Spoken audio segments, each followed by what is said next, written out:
일본에는 수백만 개의 귀신들을 모시고 있기 때문에 일상에서 공양제와 같은 제사가 많습니다. 신년이 되어서 복을 받기 위해 신사를 찾아가서 세전을 바치는 것은 기본이고 일상에 많은 공양제를 올리고 있습니다. 어제는 미용학교에서 학생들이 자신의 머리카락을 뽑아 바치는 모발 공양제가 거행되었습니다. 모발 공양제는 매년마다 미용 기술을 배우게 하는 모발에 대해 진심으로 감사하는 마음으로 드립니다. 모발님에게 감사 인사드리고 미용 자격 시험에도 합격하게 해달라고 고개 숙여 제사를 지냅니다.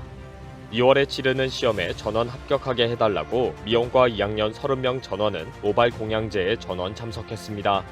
공양이란 세상을 떠난 고인의 행복을 바라면서 기도를 바치는 것과 제물을 올리는 것을 나타내는 불교 용어입니다.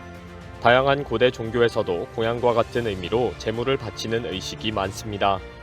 800만 개의 귀신이 있다는 일본에는 상당히 많은 공양이 있습니다. 불교처럼 불상의 제물 등을 바치는 공양도 있지만 비인간 공양으로 동물 공양과 사물 공양들도 많습니다. 동물 공양에는 애완동물 공양뿐 아니라 인간이 많이 잡아서 잘 먹고 버린 어패류를 모시는 어패류 공양, 인간을 위해 희생된 생물의 공양 중에 살충제 개발에 희생된 벌레에 감사하는 벌레 공양, 짐을 실어 나르느라고 고생한 말을 위한 말 공양제 등이 있습니다. 물건 등의 공양을 바치는 사물 공양에는 바늘 공양, 가위 공양, 거울 공양 등이 있습니다.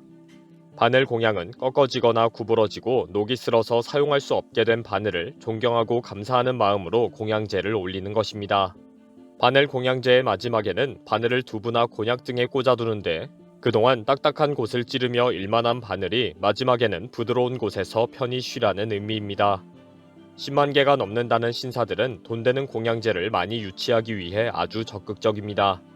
일본에는 최신 공양 시스템으로 원격으로 진행하는 공양제도 있습니다. 멀리 신사까지 올 필요 없이 시간을 정해주면 줌이나 구글 미트로 공양을 동시 중계합니다. 편하게 집에서 같이 공양을 올리고 비용은 바로 온라인 송금하면 됩니다.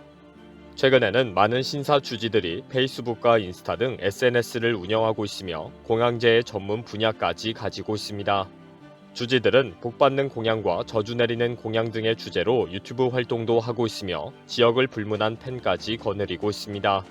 최근 신사에서 인기를 끌고 있는 공양제는 인형 공양제와 애완동물 공양제입니다. 조상에 대한 공양보다 의뢰가 더 많이 몰려오고 바치는 금액 수준도 상당하기 때문입니다. 신년이면 소원을 빌면서 부적을 사가지만 인형 공양과 애완동물 공양은 사시사철을 가리지 않고 꾸준히 들어오는 장점이 있습니다. 신사의 영업 능력에 따라 신사 운영이 가능하기 때문에 많은 신사들이 매달리고 있습니다. 많은 신사들이 사이트를 개설하고 SNS에서 꾸준히 홍보를 하고 영업을 하고 있습니다. 인형 공양제는 자녀들이 아끼던 인형이 수명을 다했을 경우 인형에게 이별을 고하고 감사하는 마음으로 공양을 하면 자녀가 복을 받는다는 의미입니다. 다 낡은 인형을 극진하게 모시고 제사를 올리면서 인형에게 감사하는 마음으로 제물을 바치면 됩니다. 공양제가 끝난 인형들은 지역 지자체와 협의해서 날 잡아서 태워버리든지 묻든지 합니다. 신사들은 인형 공양제의 유래가 어린아이의 평안을 기원하기 위해 아이의 몸 대신에 인형을 바치고 공양한 것에서 시작되었다고 밝히고 있습니다. 그래서 자녀가 아끼던 인형을 바치면서 공양제를 올리면 아이가 건강하고 좋은 학교를 가고 좋은 곳에 취직하고 결혼도 잘하고 평생 잘 먹고 잘 산다고 주장합니다. 이러니 자녀가 가지고 놀던 인형을 함부로 버리지 못하게 되고 인형 공양제의 요금을 지불하게 됩니다. 애완동물 공양제는 가족이기 때문에 인간과 동일한 공양제를 치릅니다. 어린아이들이 참가하는 인형 공양제와 다르게 조상을 대하듯이 복장과 태도가 아주 엄격합니다. 조상을 섬기는 것과 동일하게 49제, 100일 제사들도 있습니다. 그 후에 몇 년 동안은 원래 제사와 같은 정기적 공양제도 있고 대법요제와 같은 특별한 제사도 합니다. 물론 공양제의 종류에 따라 비용은 아주 다양합니다. 성대하게 하고 싶으면 요금을 많이 내면 됩니다. 동물 공양제로 유명한 신사에는 납골당도 있고 유골을 쌓아두는 대형 말령탑도 가지고 있습니다. 인간과 동일한 가족이기 때문에 공양제는 화려한 복장이나 노출 있는 복장은 절대 안 됩니다. 상복을 착용해도 되지만 기본은 검은색으로 통일하도록 권유합니다. 액세서리에 대한 규제도 있는데 진주 한 알 정도는 허락하고 대신에 흔들리지 않아야 합니다. 제사상에는 애완동물이 생전에 좋아하던 먹이를 접시에 올리기 때문에 미리 준비해 오면 됩니다. 그리고 공동 묘지와 개인 묘지 중에 선택을 하면 잘 묻어주고 관리도 해줍니다. 최근에는 애완동물 공양제를 잘하는 것으로 소문이 난 신사는 상당한 부자 신사로 알려져 있습니다. 이런 다양한 공양제는 수많은 신사와 절들이 생존하기 위해서는 반드시 해야 하는 사업이 되었습니다. 일본의 신사는 일본만의 특별한 종교로서 자신이 섬기는 신을 모시고 의식을 행하는 시설입니다. 등록 신사는 8만 5천 개 정도 있지만 미등록까지 포함하면 10만 개가 훌쩍 넘는 신사가 있습니다. 대형 신사는 전국에 몇천 개의 지점 신사를 가지고 있으며 동네마다 수십 개의 신사들이 있을 정도입니다. 신사가 모시고 있는 신은 돌나무 등 자연과 고양이, 원숭이 등 동물, 시족의 조상, 유인까지 약 800만 개가 되는 것으로 알려져 있습니다. 일본인들이 모시고 있는 800만 개의 잡신들 중에서 가장 인기 있는 잡신은 도요토미 히데요시 같은 황당한 인물들입니다. 침략과 전쟁과 학살을 많이 하는 인물을 입지전적인 인물로 섬기는 것입니다. 신사 중에는 나가노현 스와 신사처럼 백사, 교토에 있는 아타고 신사처럼 멧돼지 등 뱀장어, 늑대, 닭까지 신으로 모시기도 합니다. 도리어 이런 신사들이 충성도가 높은 매니아층 신도들이 많아서 인기를 끄는 경우도 있습니다.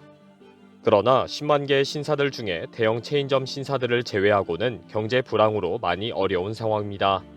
잃어버린 20년이 계속되면서 전국의 신사에도 재정난을 겪는 곳이 늘어났습니다. 결국 상당수 신사는 돈이 되는 것은 무엇이든지 한다며 부적팔기와 오미쿠지 자판기, 맞선 이벤트, 결혼식장 대여 등으로 대응해왔습니다. 신사를 방문할 때마다 세전함에 동전이나 현금을 집어넣던 환경에 큰 변화가 생겼습니다. 그동안 일본 정부가 현금 사용을 자제하면서 동전을 들고 다니지 않는 일본인이 부쩍 늘어났기 때문입니다. 일본이 한국에 비해 캐시리스 사회가 많이 뒤처져 있다는 사실에 강력하게 밀어붙인 영향입니다. 결국 지난해부터 현금을 사용하지 않는 시대에 신사는 어떻게 대처하는가 라고 큰 화제가 되었습니다. 결국 일부 신사에서는 전자결제 방법을 찾았고 QR코드로 중국의 위챗페이와 알리페이를 사용하기도 했습니다. 급기야 일본 신사들은 사시사철 계절 영향도 받지 않고 비싼 요금에도 불구하고 기꺼이 지불하는 인형 공양제와 애완동물 공양제에 매달릴 수밖에 없게 된 것입니다. 10만여 개의 신사들이 생존 위기를 이겨내기 위해 인형 및 동물 공양과 같은 특수한 공양제를 계속 개발하고 있습니다. 결국 일본에서 황당한 공양제는 앞으로도 많이 나올 상황입니다. 섬나라 일본에서 벌어지고 있는 이런 공양제는 잘 먹고 잘 살게 해주고 지진과 태풍의 위기에서 구해달라는 비명이기 때문입니다. 이번 영상은 여기서 마치겠습니다. 시청해주셔서 감사합니다.